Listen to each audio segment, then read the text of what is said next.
Hey guys, this is the network guy here, and in this video I'm going to talk about the physical components of a network.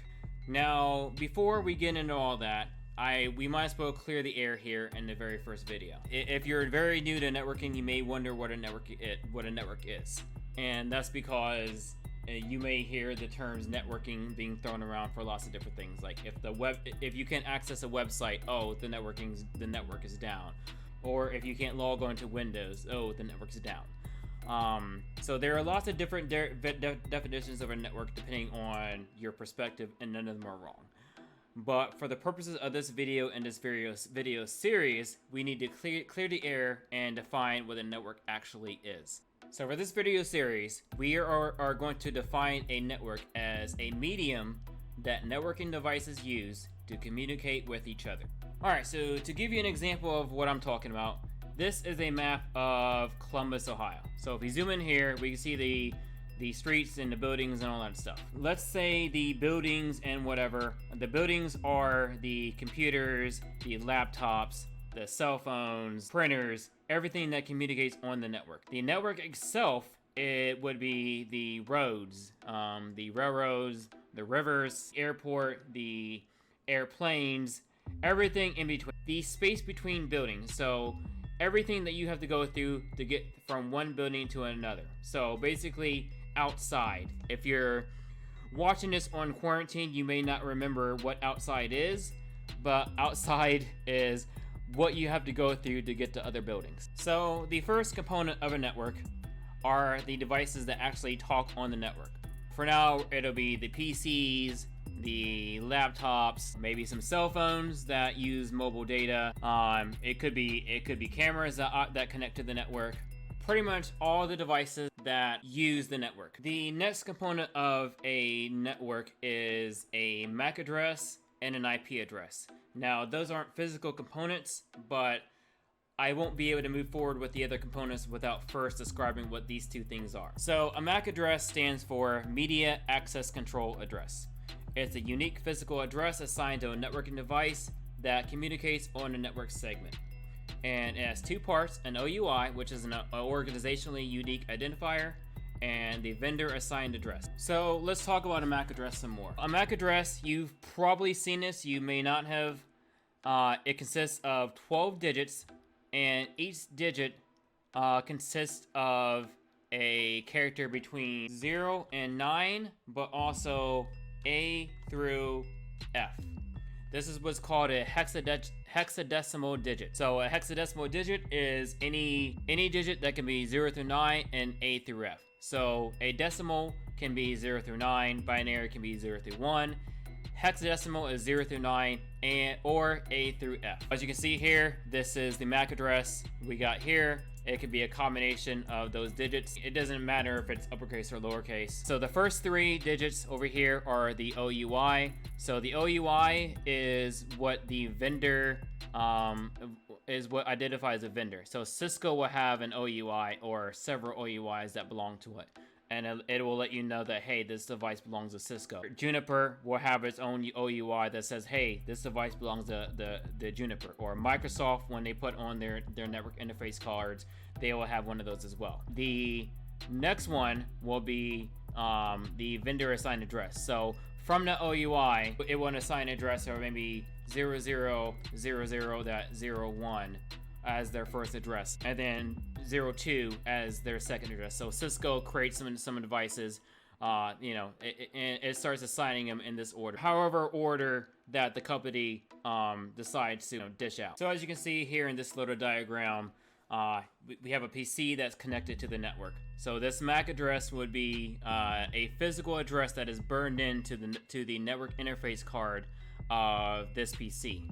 And there's one thing I want to stress here is that this is a unique card. This is a unique number. So theoretically, there isn't another MAC address like this in the world, even though in reality that may not be the case. But the idea is that this is a physical burned-in address on a device that communicates on the network. The next component is what's called an IP address, an Internet Protocol address. Now, everyone probably knows what this is, even whether they're in the networking or not. It's a very common thing, you know, your IP address. Well, that being said, it is a much deeper topic than you think that we're going to go into in future videos, assuming this channel does well.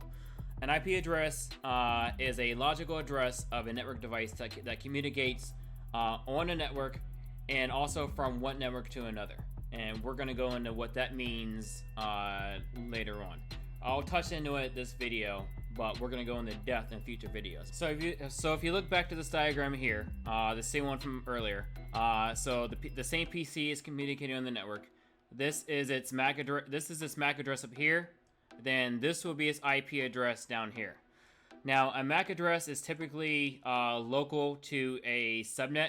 So once you go to different networks, the MAC address will no longer be used. We'll go into that later.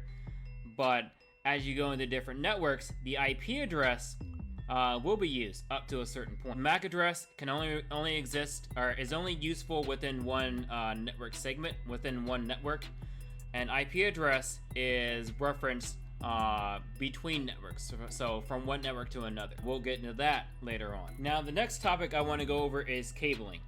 Now, before I go over some of the modern cabling, I want to give you an example of one of the older cable types. So this was ThinNet. This is 10-base-2. It's called 10-base-2. This was way back in the day, before hubs or anything else. This was when computers were literally connected to each other through cables. So this thing will connect to the PC, to the computer itself, and then there'd be a little end like this, and then the coax cable will connect from one end to another.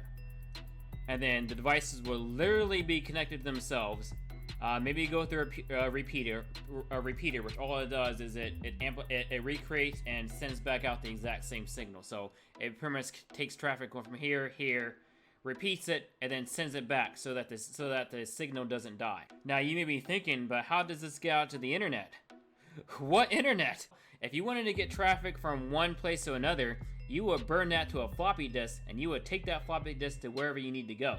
There was no internet here. The next kind of cabling is Ethernet cabling. So this is what you would normally refer to as the network cable. This is what's used today. There are many different variations, which we'll get into later, but this is what we use right now. Now this is fiber cable. This is what we use when we want to communicate over longer distances or communicate at much higher speeds.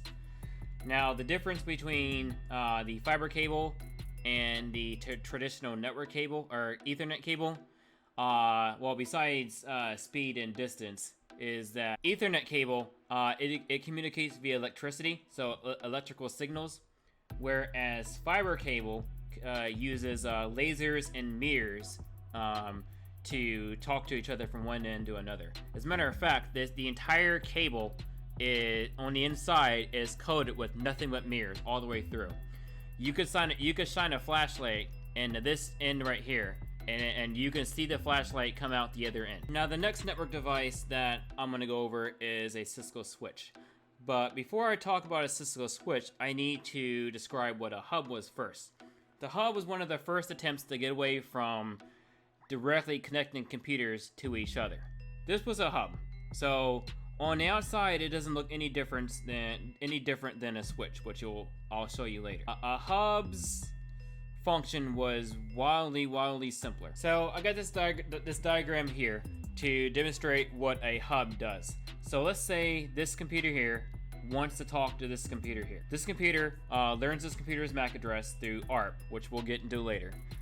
So this computer wants to talk to this computer's MAC address. So this computer sends a packet here. Now what this hub will do, because all it is a dumb repeater. So this hub will recreate the packet and send the packet out of every single port except for the port that it came in on. Now there is a thing called collision domains. Now every computer has to, before it transmits traffic, it needs to listen on the line and make sure there's no traffic being sent. And only then can a computer send traffic. So what would happen is it would go here, a hub would send the traffic to every single computer on this topology. This computer will have to stop what it's doing, analyze the packet, see if the packet's for them, and then either respond or not. and the hub has to do this with every single packet. So every computer has to stop what it's doing, see if the packet's for them, and then if it's not, then it will ignore it. And then if it is, it will respond. And then when it responds back, hub's gonna do everything else. It's gonna echo the packet out of out of this port here, this port here, and this port here. And every device, once again, has to stop what it's doing, see if the packet's for them, and then respond accordingly. Now, back in the day, this wasn't that big of a problem because, you know, networks were small and there wasn't a whole lot of data being sent. Over the time, this can compound to very, very slow wait times. And not to mention that hubs were half duplex only. That means the device can only send traffic or receive traffic. It can't do both at the same time. So that's what a hub was. So as I was editing this video, I realized that this was going to take way too long. So as you can see by the title, I split this into a part 1 and part 2. In part 2, I'm going to cover the modern equipment, the switches, the router, the access points, and the firewall. I'll see you there. The video should be up later today or tomorrow.